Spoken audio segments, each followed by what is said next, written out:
오늘은 내가 누구인지 중요하지 않다. 신을 벗으라. 영적인 출애굽에 대한 세 번째 시리즈 시작하겠습니다. 인생은 아쉬운 꿈과 같습니다. 우리가 꿈꾸고 일어나면 도대체 무슨 꿈을 꿨는지 제대로 정리가 안 되는 것처럼 많은 분들이 인생을 살아가면서 흘러왔지만 우리가 기억나고 생각하는 것들은 굉장히 소수이고 정리가 되지 않는 경우가 많습니다. 또한 꿈처럼 아늑하고 꿈처럼 굉장히 허무합니다.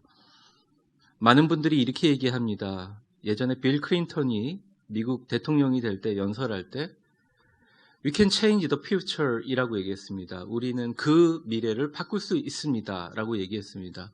그리고 우리는 과거는 바꿀 수 없지만 우리는 미래는 바꿀 수 있다라고 얘기합니다. 지극히 인본주의적인 생각입니다. 생각을 해보십시오. 우리는 사실은 미래를 바꿀 수 있을 것 같지만 일단 잘 모르기 때문에 바꿀 수가 없습니다. 여러분 지금 있는 현재 순간에서 미래를 바꾸실 수 있습니까? 미래를 모르는데요. 근데 우리가 하나 알고 있는 거 있어요. 미래의 주인은 하나님이시다. 사실은 불안해하고 두려워하는 사람들의 근본적인 마음속 가운데는 하나님이 계시지 않습니다. 하나님에 대한 신뢰가 없어요. 왜 그러냐? 그들의 삶으로 보여주는 것입니다. 하나님을 두려워하는 사람들은 미래에 대해서 걱정을 하지 않습니다. 왜냐하면 미래는 하나님의 손에 있기 때문입니다. 세상의 인문학이나 세상의 모든 지식들은 이야기합니다. 과거는 너희들이 바꿀 수 없다. 과거에 매여 살아라. 하지만 미래는 바꿀 수 있을 것이다 라는 헛된 희망을 줍니다. 기독교에서는 그렇게 얘기하지 않습니다. 과거는 바꿀 수 있다. 하지만 미래는 하나님의 손에 있다라고 얘기합니다. 과거라는 것은요, 우리의 삶이 지금 평안하고 겸손하고 은혜와 성령 가운데 충만해 있으면 여러분이 지금까지 예전에 있었던 모든 어려움이 있더라도 슬픔이 있으라 아픔이 있더라도 지금 이 순간 과거를 아름답게 해석하면 과거 자체가 변화되는 거죠. 그래서 과거는 우리가 바꿀 수 있습니다. 더 이상 과거에 얽매여서 나는 과거에 어떻게 했기 때문에 하나님 나는 어쩔 수 없습니다라고 얘기하지만 그건 정답이 아닙니다. 우리는 어쩔 수 없지만 미래를 바꾸어 주시고 미래를 주도하신 하나님은 우리의 과거뿐만 아니라 우리의 미래도 그분의 손에 쥐어져 있다는 것입니다. 어쨌든 우리는 순간이란 시간을 살아가면서 수많은 순간과 조각의 모음을 통해서 사실은 제가 지금 말하고 있는 순간에도 초로 계속 흘러가면서 내가 붙잡고 있는 이 순간은 말 그대로 순간이요 영원하지 않다는 것을 우리는 알고 있습니다. 우리가 주님 앞에 영적 순례의 길을 걸어가는 그 인생의 길을 걸어가면서 우리가 하나님 앞에 고민하는 부분들, 두려워하는 부분들, 아파하는 모든 부분들이 어느 순간 인생의 마지막 순간이 오면 꿈처럼 느껴지는 것이 인생이라고 이야기합니다. 여기에 대하 드라마와 같은 장편 꿈을 꾸었지만 잠에서 깨고 일어나니까 너무나 허무하고 꿈 같은 인생을 살았던 인물이 한 명 있습니다. 그 사람은 모세입니다. 저는 이 모세가 성경상에 나와 있는 그냥 모세로서 끝나지 않기를 바랍니다. 여러분들 삶 속에 이 모세가 살아 움직여서 이 모세에 나와 있는 하나님의 역사와 기록이 여러분들의 인생의 기록이 되길 바랍니다. 왜냐? 미래는 하나님의 손에 달려있기 때문입니다. 하나님의 철저한 계획의 필연인 모세는 말 그대로 지난주처럼 호강하는 인생을 살았습니다.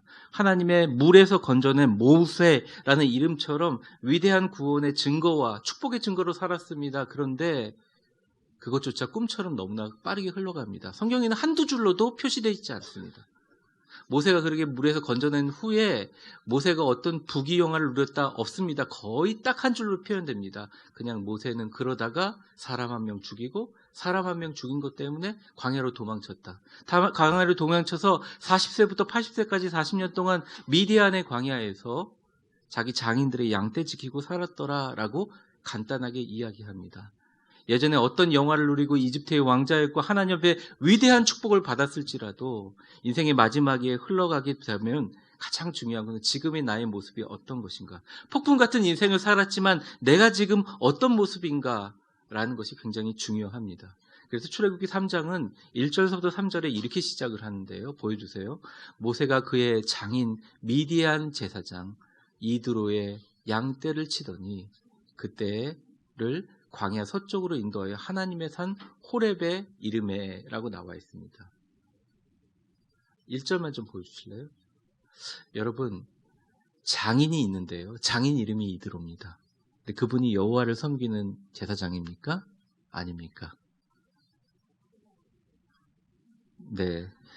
여러분들 아시면서 모르는 척하는 거 제가 다 알고 있습니다. 우리 교인들 늘 그러는데요. 미디안이라는 그 광야의 이방 종교를 섬기는 제사장입니다. 그러니까 하나님 섬기는 제사장도 아니에요. 그의 양떼를 관리하는 사람이에요. 불꽃 같은 인생을 살았는데요. 2절에 보면 갑자기 하나님의 사자가 떨기나무 가운데 나타나십니다. 떨기나무는 제가 설명을 일부 예배 때 많이 했는데 너무 시간이 가서 그냥 지금도 사막에 가면 대굴대굴 굴러다니는 나무라고 생각하면 됩니다. 나무라고 하기엔 너무 작아요. 그리고 풀이라고 하기엔 너무 큽니다. 그런 것입니다. 여러분들 한번 인터넷에 찾아보시기 바랍니다. 그런데 그 떨기나무의 특성이 있습니다. 떨기나무는 정말 불쏘시개처럼 불만 붙이면 확 타버려요. 그래서 여러분들 정글의 법칙 아시죠? 정글의 법칙 또 모르세요? 성경보다 더 좋아하시지 않아요? 드라마 얘기하시면? 정글의 법칙에 보면 불 피우기 위해서 막 이렇게 해서 불이 오르면 불쏘시개라고 해서 막 이렇게 여러 가지 풀 같은 거 갖고 와서 붙이잖아요. 그 정도로 잘 붙는 거예요. 모세가 왜 봤느냐? 떨기나무 딱 보고 나니까 이거는 그냥 지나가다 원래 불이 붙는 건 당연한 거예요. 불이 붙는 건 당연한 거예요. 번개가 쳐도 불이 붙고요. 지네들끼리 부비다가도 불이 붙어요. 그런데 불이 붙는데 타지 않는 떨기나무는 말이 안 되는 겁니다. 불이 붙는 순간 싹 사그라져 버리거든요. 떨기나무에 불이 활활활 붙어 있는 걸 보게 돼요. 근데 떨기나무가 어떻게 해요? 사라지지 아니하는지라. 그때 3절에 여호와의 사자가 있었는데 모세가 이 큰 광경을 보리라. 여러분들 왜 그러냐면 떨기나무는 작지만 떨기나무가 이렇게 뭉쳐져 가지고 활활활 불이 타는데 제가 그림으로 그릴 수 없어서 너무 안타까운데 이게 타지 않고 있는 상태로 존재하고 있는 사막 지역이라니. 건조한 사막 지역에서. 말이 안 되죠. 캘리포니아에서 산불 나면 우리나라 면적만큼 타면서 2달간 타지 않습니까? 그런데 불이 나는데 타지를 않아요. 어찌하여 타지 않는가? 그리고 모세가 다가가기 시작합니다. 그런데 그때 모세가 다가가는 게 아니라 사실은 하나님이 모세를 기다리고 있었습니다. 4절하고 5절 같이 읽어보겠습니다. 시작. 여호와께서 그가 보려고 돌이켜온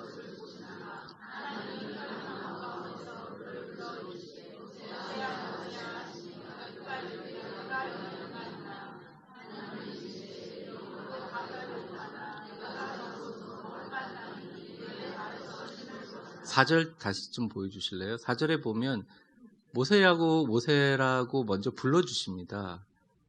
그러니까 모세는 깜짝 놀랐죠. 이것도 뭐 남자 목소리니까 부인이 부르는 것도 아니고 장인어른 목소리가 다르고 굉장히 굵고 힘 있는 목소리로 굴복하여 그가 그대로 얘기하면 Here I am, 내가 여기 있습니다, 주님 하고 고백하게 되는 겁니다.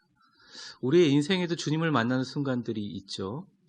강력하고 거부할 수 없는 목소리로 우리를 불러주십니다. 그런데 주님께서 모세를 부르시고 모세의 이름을 부르신 다음에 제일 처음 하신 말씀이 바로 5절인데요. 5절만 보여주세요. 하나님이 이르시되 이리로 가까이 오지 말라. 내가 선 곳은 거룩한 땅이니 내 발에서 신을 벗으라 라고 얘기합니다. 저를 한번 따라해 보겠습니다. 이리로 가까이 오지 말라. 내가 선 곳은 거룩한 땅이니 내 발에서 신을 벗으라. 저는 이 신을 벗으라는 의미가 무엇인가 한번 살펴보려고 합니다. 80이 다 되어 인생의 꿈과 비전을 다 잃어버린 모세에게 신을 벗으라라고 하신 말씀이 무엇일까? 그것을 통해서 저와 여러분의 삶의 의미와 비전을 한번 살펴보려고 합니다. 오늘을 살고 있는 떨기나무의 임재와 또 우리에게 신을 벗으라고 우리를 초청해 주시는 하나님의 축복과 은혜가 오늘 말씀을 듣는 여러분에게 다 그 예전 몇천 년 전의 모세처럼 여러분에게도 있으시기를 주의 이름으로 축원합니다. 2020년 우리는 신을 벗는다는 의미가 뭘까? 또 하나님 앞에 존재 앞에 거룩한 땅에 신을 벗고 선다는 것이 우리 인생의 어떤 의미인가? 두 가지로 한번 나눠보려고 합니다. 첫 번째는 같이 한번 따라해 보겠습니다. 내가 누구인가? 라는 나의 정체성에 신을 벗자. 많은 분들은 인생에 끊임없는 질문을 하고 살아갑니다. 많은 고민들을 가지고 있지만 정리해보면 딱 한 가지입니다. 내가 누구인가입니다. 많은 사람들이 대의를 위해서 사는 것처럼 얘기하지만 결국은 자기를 위해서 살아요. 많은 사람들이 왕으로 세우기도 하고 왕족도 있고 대통령도 있고 지도자들도 있지만 사실은 우리 마음에 가장 강력한 지도자들은 바로 여러분들 자신입니다. 여러분의 왕을 섬기며 살아요. 근데 참 신기하게 그리스도인들은 내가 나의 주인이라고 얘기하기가 꺼려집니다. 왜냐하면 성경에 내가 나의 주인이 아니라 하나님이 나의 주인이라고 하는 사람들을 그리스도인이라고 합니다. 그래서 제가 말씀드리는데 그리스도인인데 내가 나의 주인처럼 살면 너무너무 그리스도인 중에 최고로 불쌍하고 힘들고 불행한 분들이라고 할 수 있어요. 어쨌든 내가 누구인가라는 정체성의 문제들은 늘 고민을 합니다. 내가 누구인가? 나는 어디로 가야 하나? 근원적인 질문을 하고 인생을 살아갑니다. 여러분 모세를 한번 생각해 보십시오. 모세는 정말 어린 나이에 출세했던 사람입니다. 최고의 교육과 최고의 모든 것을 다 누렸어요. 그러고 나서 한순간의 실수로 미디안 광야의 양떼를 지키며 살아가고 있습니다. 늙어버린 자신의 육체와 처지를 보면서 자존감이 많이 떨어져 있습니다. 40년 동안 뚱뚱하고 더러운 양 엉덩이를 바라보고 양젖 짜면서 그것도 하나님 섬기는 것도 아니고 미디안의 이방신을 섬기는 제사장을 장인으로 모시면서 쉽게 말해 우리나라도 처가살이 하면서 뭘 생각했겠습니까? 애굽에서 배운 예술과 문학을 생각했을까요? 기하학과 산수학을 생각했을까요? 내가 무슨 사업을 할까 구성했을까요? 아니에요. 철저하게 모세가 생각한 것은 내가 누구인가 였을 겁니다. 이런 말씀을 드리면 얼굴이 어두워지시는 분들이 가끔 있어요. 왜냐하면 우리가 큰 축복과 은혜와 기쁨과 감사함으로 살아가거나 아니면 내가 감사할 상황들이 잘 느껴지지도 못하지만 너무 좋은 일이 생겨서 전혀 그런 걸 걱정하지 않을 때는 내가 누구인가라는 직접적인 질문을 하기가 참 힘들지만 인생을 오래 살아보고 자식들 키워놓고 또 어떤 것에 승부를 걸고 열심히 해봤는데 그 부분에 대해서 절망하고 낙심할 때 우리는 내가 누구인가라는 질문으로 회귀하게 됩니다. 모세는 끊임없이 생각했을 것입니다. 미디안 광야를 하면 내가 누군가? 늙어버린 나의 육체와 처지를 바라보며 자존감이 떨어진 상태로 내가 누군가를 계속 생각했습니다. 그런데 주님께서 떨기나무로 불러주셔가지고요. 모세에게 얘기합니다. 너를 통하여 위대한 민족의 구원이 일어날 것이다 라고 제시를 합니다. 아유 아싸 좋습니다. 하나님 감사합니다. 너무 잘 됐네요. 이제부터 시작입니다. 야호라고 한 게 아니라 모세가 한 대답은 바로 오늘 본문의 첫 절 11절 말씀입니다. 같이 한번 읽어보겠습니다. 시작. 모세가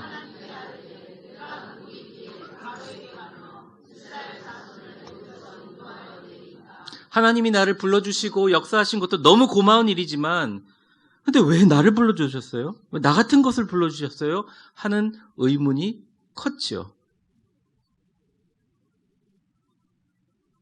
내가 누구이기에? 내가 누구이기에? 말은 안 했지만 많은 말들이 들어있습니다. 이 안에. 어머님이 맨날 안고서 모세에게 가르쳤을 거예요. 너는 위대한 민족의 지도자가 될 것이다. 그리고 하나님이 너를 살렸다. 너 이름이 모세다. 물에서 건져냈다. 너는 너희 민족을 위해서 구원하기 위해서 일해야 되는 사람이다. 너를 이렇게 잘 먹고 잘 교육받게 해주는 것은 이집트를 위한 게 아니라 네가 살고 있는 네 민족들을 위해서 하는 것이다. 너는 이스라엘 민족이다. 요게벳이 젖먹이면서 가르쳤을 거예요. 민족의식이 있었다는 거예요. 그리고 민족을 구원할 게 바로 나라는 생각이 있었을 거예요. 그런 꿈과 소망이 언제 다 깨졌느냐. 보니까 민족이 막고 있어요. 공사 한번 진행되면 2만 명이 피라미드 하나에 죽어버리니까 이렇게 더 이상 맞다간 죽을 것 같아가지고 말리다가 인부를 때려 죽였어요. 모르겠습니다. 지금은 큰일 날 일이지만 예전에 왕자가 인부 하나 때려 죽였다고 도망갑니까? 최고 권력자의 아들이? 여러분 그때는 제가 지난주에 말씀드린 것처럼 이미 어머니가 섭정하던 때 자기 이복 동생이 왕권을 잡았을 때 위험한 시기입니다.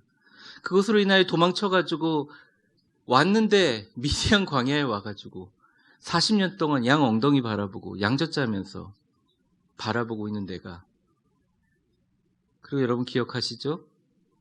왜 도망갔을까요? 사실은 정치적으로 싸움했을 때 저는 이렇게 생각합니다. 자기 민족을 구원해주고 자기 민족을 그래도 한 명 살렸는데 오히려 자신의 민족들이 뭐라 그럽니까? 너도 나 죽일라 그래? 이렇게 얘기합니다. 이집트인들이 아니라.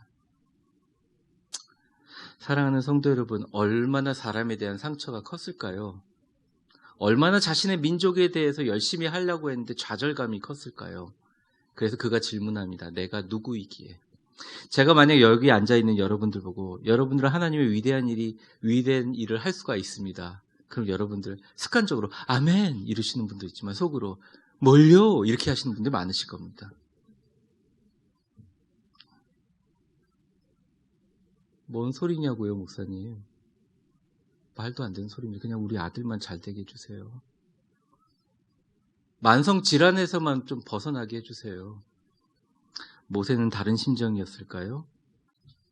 산전수전 다 겪고 80 넘어서 모세는 말도 어눌하고 성격도 다혈질이에요.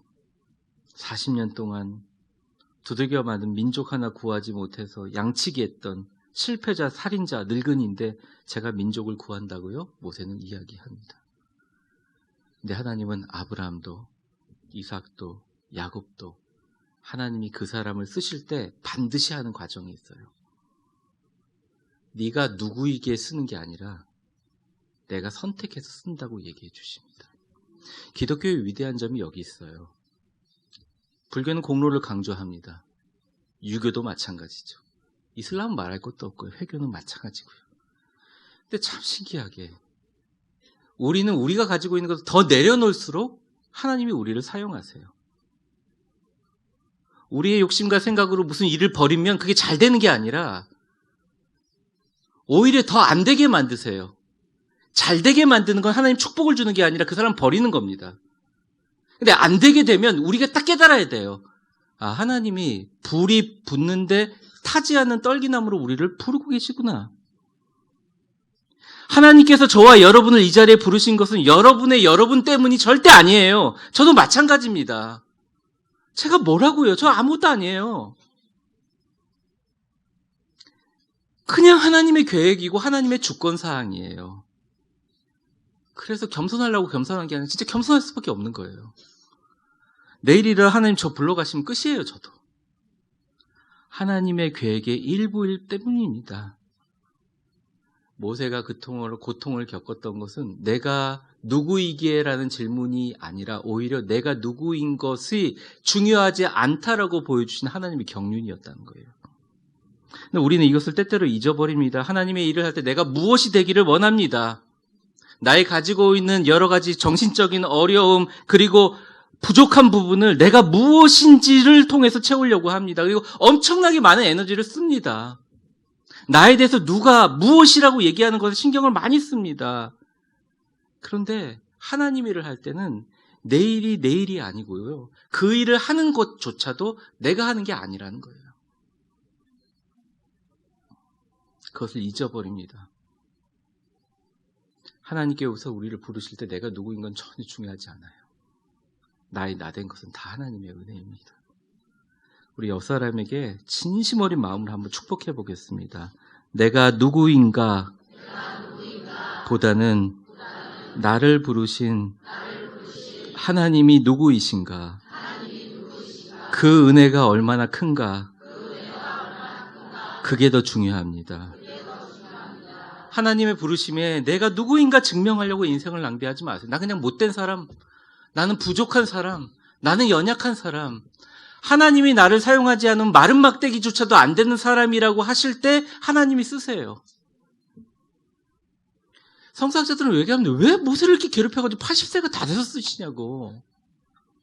여러분들 이런 생각 안 해요? 내가 조금만 젊어서 예수님을 믿고 목회자를 하고 선교사를 하면 참 좋았는데 왜 위대한 교회 와서 목사님 자꾸 위대한 일을 하라고 그러시냐고. 교회 이름을 왜 위대한 일로 져가지고 이렇게 하시는 분들이 실제로 있어요.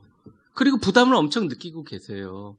그러면서 여러분도 한번 생각해 보시죠. 그 부담이 내가 한다 생각하면 부담이지만 하나님이 하신다면 이거야말로 큰 축복 아니겠습니까? 내가 누구인가 증명하느라고 인생 낭비하지 마시고 나를 부르신 하나님의 위대하심을 드러내는 인생 되시기를 주의 이름으로 축원합니다. 그러니까 이런 우문에 하나님께서 현답을 하시는데 바로 그게 그 다음 절 12절이에요. 같이 읽어보겠습니다. 빨간 글씨 유의해서 시작. 하나님이 이르시되 내가 반드시 너와 함께 있으리라. 네가 그 백성을 애굽에서 인도하여 낸 후에 너희가 이 산에서 하나님을 섬기리니 이것이 내가 너를 보낸 증거니라. 우리가 끊임없이 인생에서 하나님 쟤 뭐예요? 저는 뭐예요? 저 할 수 없어요. 제가 뭔데요? 제가 누구예요? 저는 고민이에요. 이러는데 하나님께서 늘 하시는 오문의 현답이 있어요.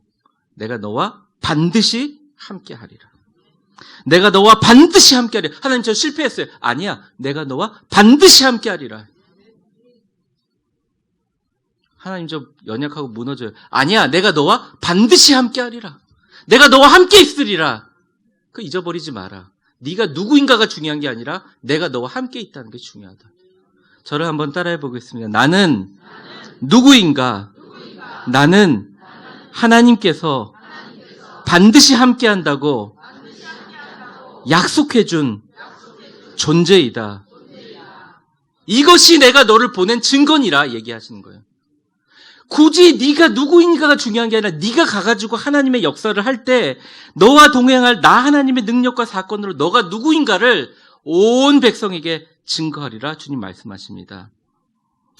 사랑하는 성도 여러분, 우리 인생은 하나님의 위대함을 드러내는 한 편의 드라마의 일부분입니다. 드라마의 수천 씬들 가운데 한 개의 씬을 감당하고 있어요. 우리만 이런 위대한 축복과 영적 여정을 산 게 아니라 그 옛날 아브라함, 이삭, 야곱, 요셉도 또한 이 본문에 기록된 모세도 이러한 과정들을 겪었습니다.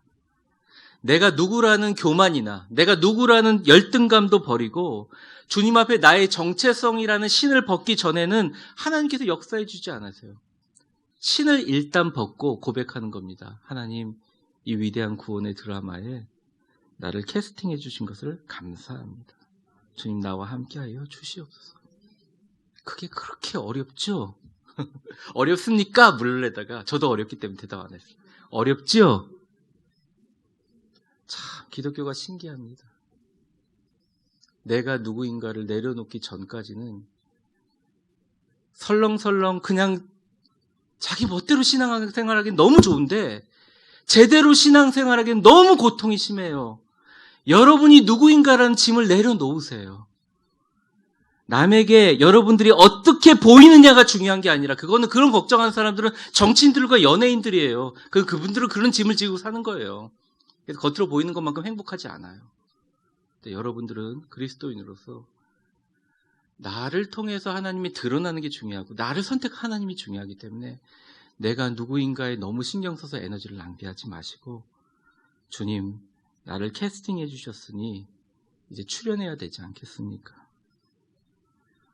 진정한 내가 누구인가 당신의 영광으로 내 삶에 보여줄 줄 믿습니다.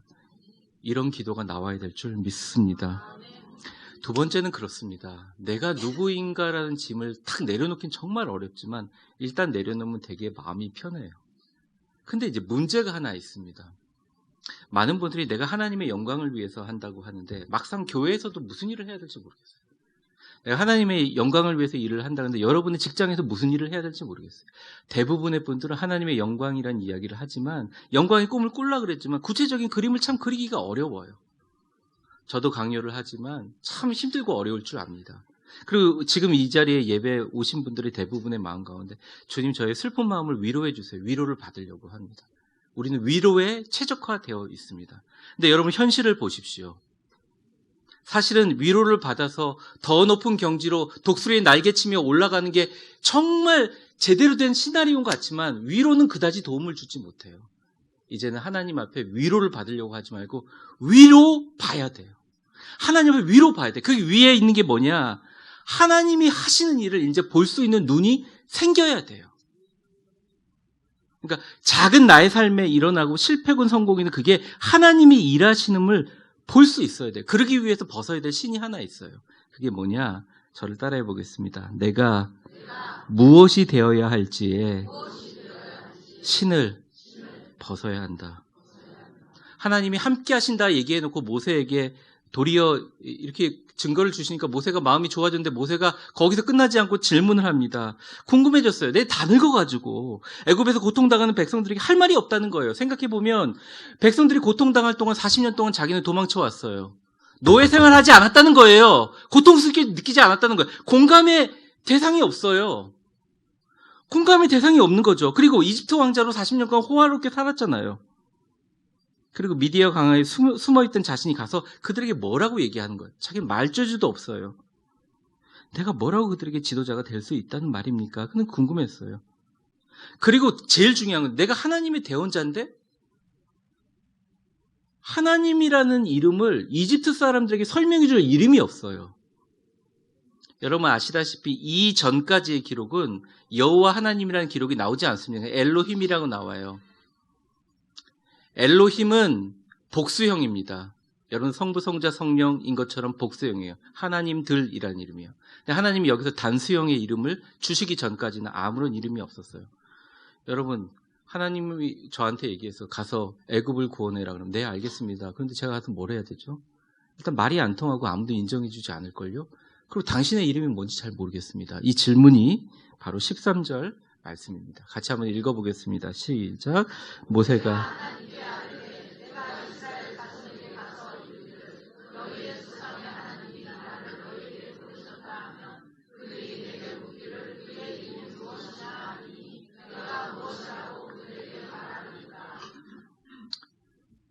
자, 이게 진짜 이름 묻는 것일까요?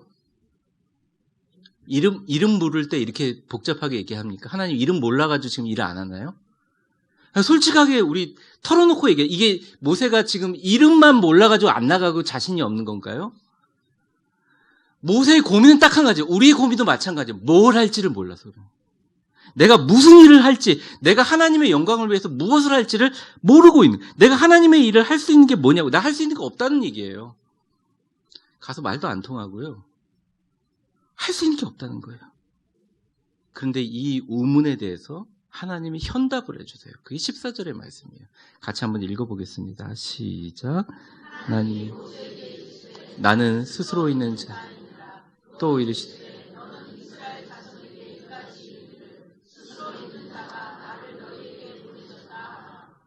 스스로 있는 자가 나를 너희에게 보내셨다 하라. 스스로 있는 자의 히브리적 언어는 야훼입니다. 정확하게 말하면 야훼 아슈아르 야훼입니다. 앞에 야훼고요. 중간에 아슈아르 야훼입니다. 아슈아르는 관계대명사로 쓰이기도 하고 동사로 쓰이기도 하는데 여기서 나와 있는 내용들은 옛날 성의 I was who I was, 요즘 성의 I am who I am인데 사실은 이 영어로 표현하는 것도 정확하지 않습니다. 한국말로 나는 스스로 존재한다는 말도 웃긴 말입니다. 그냥 나는 나 이거예요. 왜 이 말을 하셨을까요? 저는 왜 이런 이름을 주셨을까요? 사실은 그 이름이 아니에요. 이 이후로 여호와라고 불렀지만 하나님 뭐라고 얘기할까요? 이름 좀 알려주세요. 그러니까 그래 내 이름은 스스로 있는 사람이야 라고 얘기한 게 아니에요. 여러분들 이 맥락을 읽어보면 하나님은 이름을 얘기하지 않으시고 자기의 존재됨을 이야기하신 거예요. 그냥 나를 감히 이름이라고 부르지 마라 이거예요. 그 사람들에게 이름이라고 얘기할 필요 없다. 내가 스스로 존재하는 사람이다. 만약 예를 들어서 제가 제 아들을 여러분들한테 소개한다고 한다면 제 공로로 제가 낳은 아이니까 제 아이를 제 공로가 들어가면서 아들 이름을 소개할 거 아닙니까? 그럼 저는 중재자가 되는 거잖아요. 모세는 중재자가 되기를 원했어요. 자기가 어떤 역할을 하기를 원했어요. 아니라는 거예요. 하나님께서 내가 다 할 거다. 너가 이름 물었으니 내가 대답을 해주는데 그 이름은 어떤 세상의 이름도 아닌 나는 스스로 있는 자이다. 여러분 인생을 살아가면서 내가 어떤 일을 해야 할지 힘들고 어려우세요? 그러면 말 그대로 진짜 100% 하나님을 의지해 보세요. 야훼 아슈아르 야훼, 스스로 있는 자인 하나님께 전적으로 의지해 보세요. 여러분이 가지고 있는 모든 일에 열심을 다하고 최선을 다해서 최고의 결과를까지 몇천 번 수천 번 시각하면서 하나님께 나아갔는데도 불구하고 그 마지막 순간에 방점을 딱 찍을 때는 하나님 나는 아무것도 아닙니다. 저는 다 죽고 이 세상 모든 애굽을 비롯한 사람들에게 나는 스스로 있는 자니라라고 하나님의 이름만 드러나게 하여 주시옵소서. 모세는 이제 알았어요. 내가 여호와를 전하는 게 아니라는 걸 그때부터 알기 시작한 겁니다. 내가 하는 게 아니라는 걸 알았어요. 하나님께서 그냥 그들에게 자신을 보인다는 걸 알았어요. 여러분 나중에 출애굽기를 읽어보면 모세의 리더십을 한 번도 쓰지 않습니다. 애굽에서 배운 전투 기술을 사용하지 않아요. 산술이나 학술이나 기하학 배우지 않습니다. 여러분 너무 답답해요. 10가지 재앙을 불 때 모세랑 바로랑 말이 안 통해요. 언어가 안 통하는 게 아니라 말해도 다 오히려 더 완악해져가지고 바로가 이상하게 하면서 10가지 재앙까지 당하고 변화가 됩니다. 모세의 리더십을 썼습니까? 아니에요. 모세의 능력을 썼습니까? 아니에요. 모세의 말을 도와줄 수 있는 아론의 말을 썼냐? 아니라니까요. 불기둥과 구름기둥도 마찬가지예요. 홍해도 마찬가지예요. 모세를 쓴 건 딱 한 가지 있어요. 모세가 들고 있게 한 마른 막대기 하나 썼다는 거예요.